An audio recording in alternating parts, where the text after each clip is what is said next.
Hi, Peter Charles here of Hooked Fly Fly Fishing, and welcome to my Getting Started in Fly Fishing series. Today we're going to look at bass flies.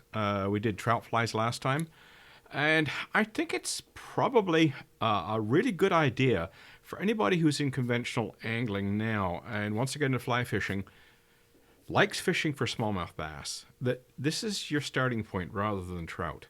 I know we associate trout fishing with fly fishing, but the reality is many smallmouth bass have been caught on flies. It's a great summer activity when the trout fishing slows down when the weather gets hot, so we just start chasing bass instead. And I've got a lot of videos up there. I'll get it in the right direction. There we go, up that way, on catching bass on flies. So let's take a look at bass flies, because you know what? I think if you want to get into fly fishing and you're already fishing for bass with a conventional tackle, this is just natural for you to move straight into fly fishing for smallmouth. It's basically the same thing. I mean, you're changing your rod and your line and you're casting a fly instead of a lure, but it's basically the same thing. You're going to use the same thinking, the same tactics, fish basically the same way. So let's get going and look at some flies, and we're going to look at the conventional tackle equivalent. Probably the fly most associated with bass fishing and fly fishing is the clouser. And I've got a video on how to tie the clouser if you want to get into fly tying. And what the clouser does is it imitates, to a very large extent, the bucktail jig. And you'll notice it rides hook point up, just like a jig. And you can actually tie these on a jig hook if you wanted to. I've got actually a pattern called Headstander Fly, where I'm tying basically a clouser type style on a jig hook. So it's so similar. I mean, even the colors on this one are similar. So you can create, if you want, you can buy these. There's plenty of these to buy, and you fish them actively. You strip line in, and you actually fish them as you would a bucktail jig, or like a Rapala. You could fish it the same way. And you just do it on a steady retrieve. Or you can do it in a slow retrieve to get this jigging motion. Your choice how you want to do it. I mean, but think of it. These are basically the fly fishing equivalent of bucktail jig.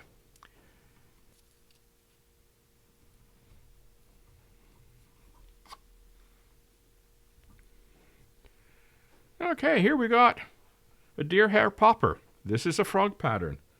And there we go. There's our frog. Basically the same thing.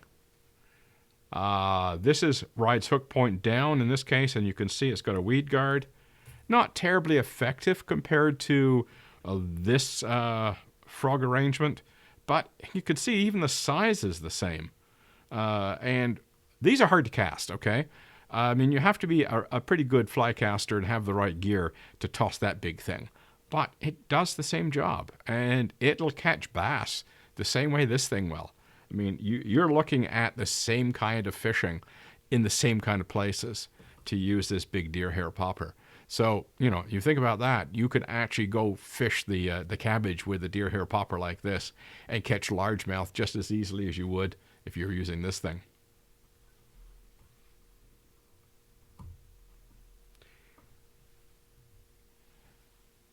Now, if you like fishing jerk baits, stick baits, swim baits, that sort of thing, and in the hard plastic variety, like this one here, take a look at my black-nosed dace Weimer pattern.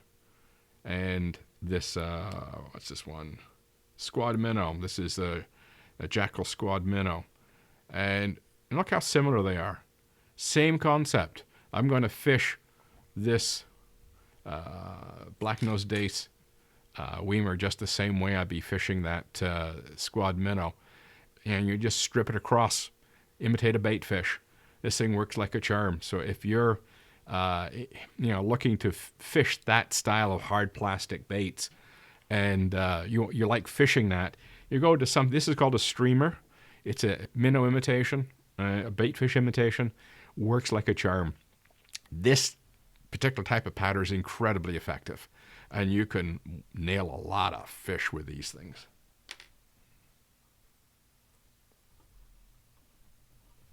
Well, crayfish are a staple for bass anglers. whether they're live or imitation. You can get something like this jackal cover craw, which is a good imitation for a crayfish. And I can do the same thing with the fly. Again, it's up-eye hook. It's designed to bounce along the bottom. Incredibly effective pattern. Caught bass, smallmouth bass, sheephead, rock bass, and carp on this fly. Yeah, you can catch carp on this thing. They love it. And you'll catch a ton of fish with a fly like this. So if you're used to using soft plastic crayfish type imitations, a fly like that will do exactly the same job.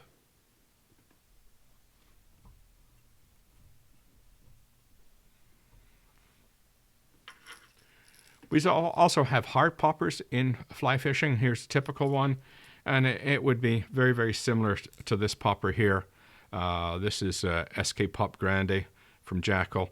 I've modified it for saltwater use, so I'm going with just a single hook at the back. But very, very typical, same type of idea. Pop, make a lot of noise, and you've got all these rubber legs to create lots of motion.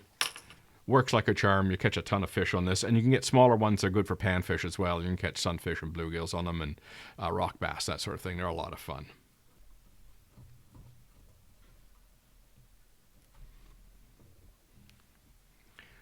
Now we also have a fly called the woolly bugger. I mean, it's often people's first fly. You can use a fly like this to catch bass. I caught sheephead on this pattern, a variety, and carp. So, I mean, you can catch a ton of fish. Oh, walleye, forgot that. They'll take that as well. So this is a typical fly that you can use pretty well anywhere. I mean, if you're going to say, what should be my first fly? It'd be a woolly bugger. I mean, it'll catch pretty well anything. It'll catch trout too, I might add. So you don't have to be fussy. Steelhead, salmon, they'll take it. Pretty well everything takes a woolly bugger. It's a great first fly. Broad range of colors. You can get a ton of colors with it. Here's a fly box with a variation on the woolly bugger. These have got rubber legs in it. It's twitch. We call it a twitch fly. Same concept as the woolly bugger. You can see all the range of colors I'm using in here. This stuff works like a charm. If, as I say, woolly bugger or something like this, man, you can catch 1,000 bass on it. You can spend the rest of your life bass fishing with these things.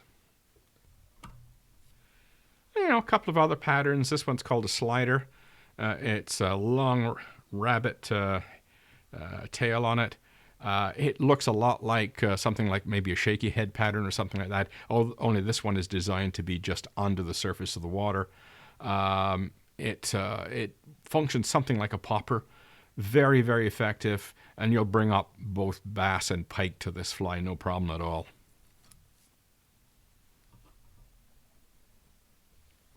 This is my Headstander Fly. As you can see, it's tied on a jig hook. I've got lead eyes on there. It functions much the same as a bucktail jig. Highly effective pattern for smallmouth. You can bounce along the bottom and not snag up.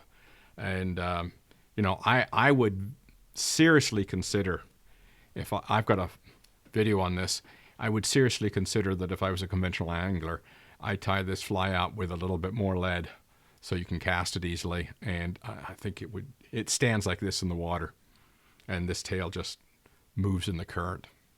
You know, it's a great pattern. It really, really works well.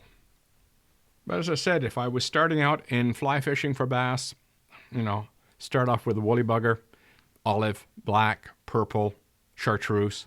Get those colors, and you know, you can fish them and just hang on. It's a simple pattern, and you can learn to tie them yourself if you want to get into fly tying.